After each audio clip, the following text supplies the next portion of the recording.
Before Egypt existed, there was only the river cutting through endless desert sands. The Nile flooded every summer, depositing black, fertile silt across the floodplain below. The Nile receded, leaving behind rich soil where barley and emmer wheat would grow tall.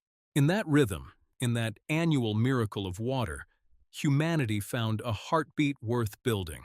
This place would become the longest-lived civilization the world has ever known on Earth. Stay with us through 5,000 years of Egypt, from the age of gods to uncertainty. Around 3,100 BC, the impossible happened across the entire Nile Valley. Upper and Lower Egypt unified under one crown, one vision, one single unstoppable ruler. He wore the double crown, white for the south, red for the north. Symbols of total power. The age of the Pharaohs had begun, and Egypt would never be the same again for millennia. Within centuries, Egypt exploded into greatness that still echoes loudly across time itself. The Old Kingdom rose, an empire of stone, copper tools, mathematics, and limitless ambition. Pharaohs commanded armies of workers, tens of thousands hauling massive limestone blocks daily. They built monuments designed not just to honor the dead, but to outlast time and eternity. The Great Pyramid of Giza went up block by block over 20 years of backbreaking labor. 2,300,000 stones, each weighing 2.5 tons on average. It was the tallest structure on Earth for over 4,000 years after its completion. They were declarations carved in stone. Egypt believed it would live forever and ever. The pharaohs were gods walking among men, breathing air but existing on another plane entirely. But empires, like men, grow old and brittle with the slow passage of time and neglect. By 2200 BC, the Old Kingdom collapsed into bloody chaos across all the land. Severe drought struck for years, and the Nile failed to flood properly season after season. Famine spread like wildfire across villages and cities, leaving bodies in the dusty streets. Regional warlords rose up, tore the kingdom apart violently, fought over the scraps remaining. Egypt, for the first time in its history, tasted the bitter flavor of weakness and fragility. Yet Egypt has never known how to stay dead for long, even in its very darkest hours. The Middle Kingdom rose from the ashes around 2050 BC like a great phoenix. Strong pharaohs reunified the land through warfare, diplomacy, marriage, and force of will. They pushed borders south deep into Nubia, extracting gold from mines worked by thousands. Trade routes stretched west to Libya, east to Lebanon, south to the mysterious land of Punt. Egyptian gold, linen, papyrus, and grain flowed out on ships to distant lands and peoples. Cedar wood, incense, exotic animals, ivory, and precious stones flowed back into Egypt.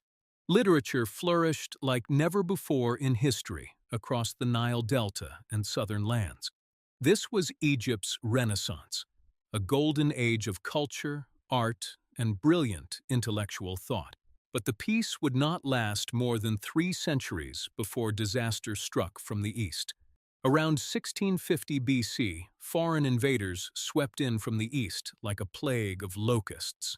They were called the Hyksos, and they brought military technology Egypt had never seen before. Horse-drawn chariots that moved faster than anything on wheels across any known battlefield. For over a century, they ruled the Delta from their fortified capital at Avaris with iron fists. Egypt burned with shame, rage, and dreams of bloody revenge against these foreign occupiers. Then came the explosion, the New Kingdom, Egypt's true age of empire and brutal conquest. Pharaohs like Ramesses II didn't just defend borders, they shattered them completely. They marched into Syria, into Canaan, into lands never dreamed of, deep into Nubia beyond. Egypt controlled an empire from the Euphrates River to deep into the very heart of Africa. The wealth was absolutely staggering beyond any modern comprehension or comparison at all.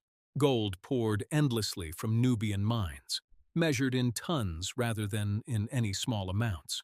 Tribute flowed from dozens of vassal states, their kings bowing low before the pharaoh.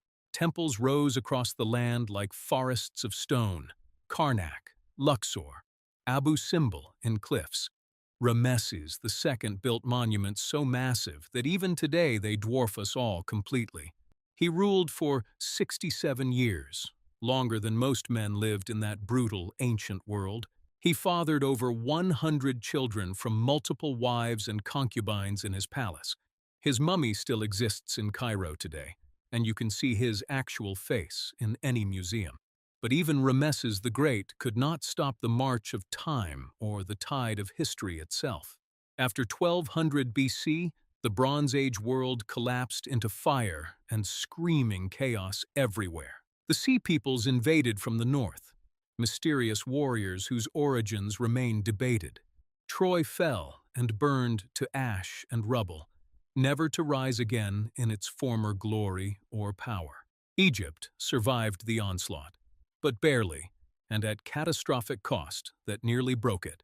Ramesses III beat back wave after wave of invaders in desperate land and sea battles. But the cost drained the treasury, emptied the granaries, exhausted the army to breaking point.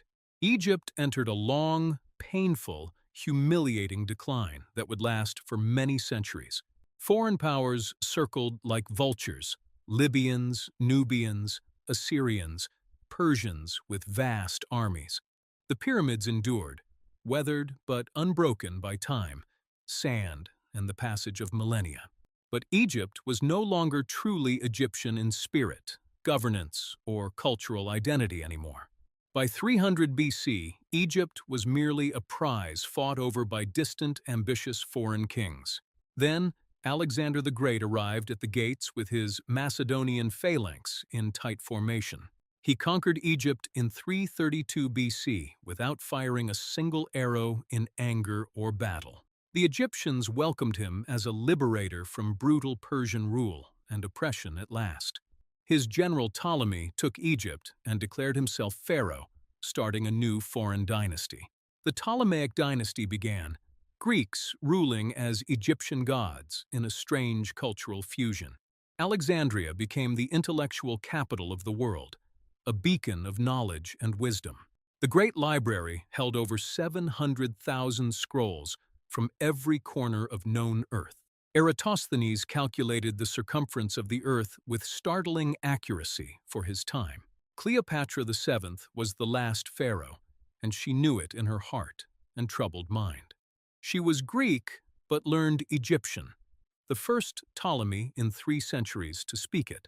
She was brilliant, ruthless, seductive, desperate to save her dying kingdom from mighty Rome. Rome was rising like a titan in the west, and Egypt was the last great prize remaining. She seduced Julius Caesar and bore him a son named Caesarion, heir to 2 empires at once. When Caesar was assassinated in Rome, she allied with Mark Antony against Octavian desperately. At Actium, their combined fleet was crushed and scattered across the Mediterranean Sea entirely. Cleopatra took her own life with an asp bite rather than face capture and Roman humiliation. Egypt became a Roman province overnight, just another conquest in Rome's growing empire. The age of the pharaohs was over after 3,000 years of continuous divine rule. For the next 1,000 years, Egypt was ruled by foreign powers from distant capitals. Rome extracted millions of tons of grain annually to feed its growing empire and legions. Christianity swept through the land in the first centuries AD like a spiritual revolution. Their ancient temples were abandoned or converted into churches with crosses replacing ankhs. Then, in 641 AD, Arab armies arrived from the Arabian desert carrying Islam. Islam swept across Egypt like a sandstorm, unstoppable, transformative, and permanent. Egypt became Muslim within generations as people converted freely or under social pressure. Arabic replaced Coptic as the common language of the streets, markets, and government halls. Cairo rose as a magnificent capital filled with minarets, bazaars, and centers of learning. The Fatimids, the Ayyubids, the Mamluks, each dynasty left indelible marks on culture. Cairo became one of the greatest cities in the entire Islamic world, rivaling Baghdad. Al-Azhar University was founded, teaching Islamic law, theology, and sciences to scholars. In 1517, the Ottoman Turks conquered Egypt in a single, brutal military campaign. For 3 centuries, Egypt was a forgotten backwater province of the sprawling Ottoman Empire. Then Napoleon landed in 1798 with a French army and team of scholars. The Rosetta Stone was discovered in the Nile Delta town of Rashid by French soldiers. Europe became utterly obsessed with ancient Egypt, launching a craze called Egyptomania.